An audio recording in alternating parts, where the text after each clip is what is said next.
Hello! Isishare ko lang sa inyo ang journey ko sa pagja-jump rope habang ako ay nagbubuntis.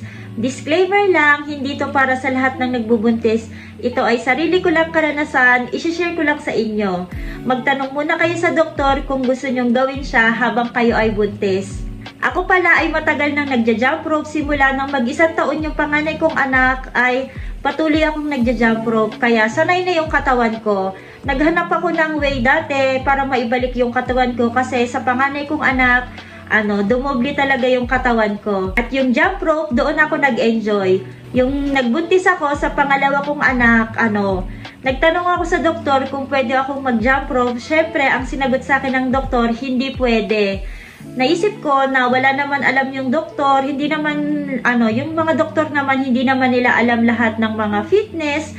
Marami akong nakikita na mga nag-jump rope habang nagbubuntis or kahit hindi jump rope, kahit anong klaseng exercise, may nakikita ako na buntis na nag-exercise. Kaya nag-jump rope ako sa buong journey ko ng pagbubuntis. O diba, matigas yung ulo ko. Hindi naman, kasi ako yung nakakaalam ng sarili ko.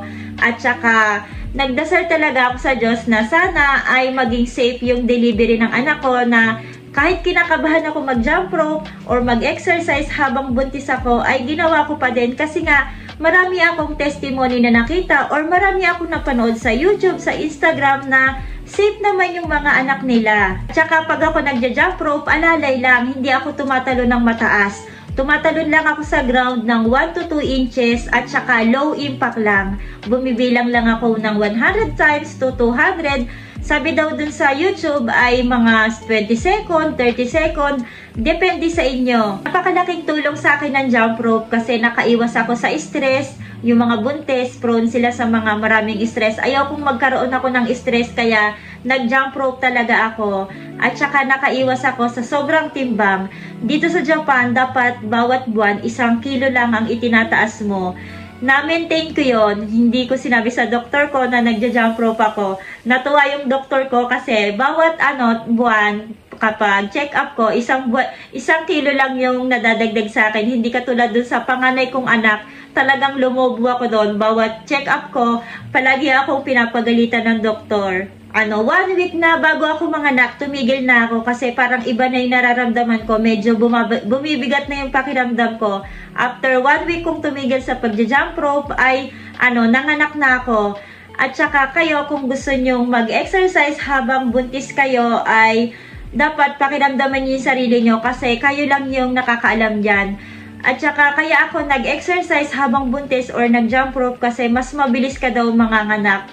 Mas makakatulong. Kaya nag-jump rope talaga ako habang ako ay buntis. Sinasamahan ko din siya ng mga iba pang klaseng exercise. At saka yung pangalawa kong disclaimer, kung gusto mong mag-jump rope habang buntis ka or single ka ngayon, mag-umpisa ka ng mag-jump rope. Sanayin mo yung katawan mo para kapag nagbuntis ka, hindi mabibigla yung katawan mo. Ito ay sarili ko lang experience. Hindi ko sinabi na mag-jump rope na kayong lahat na buntis. Tayong mga buntis ay kailangan nating mag-exercise kasi yung mga iba, nai-stress yung mga nanay, may napupunta yung stress nila sa anak. Minsan yung tendency, yung anak mo parang pag lumabas siya, parang hindi normal. Kaya ito lang ay sinishare ko sa inyo. Masayang mag-exercise habang ikaw ay buntis. Kahit hindi pa yan jump rope or low impact.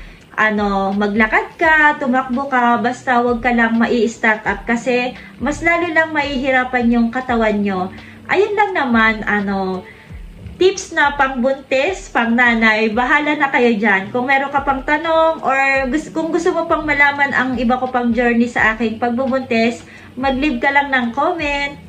Ngayon lang pala ulit ako nakapag-upload sa YouTube ko kasi busy ako sa Facebook ko at saka sa TikTok. Kung gusto mo ako palaging mapanood, sundan mo lang ako sa Facebook at saka sa TikTok, Rosaline Mizuno. Yun lang naman. Bye! God bless you all!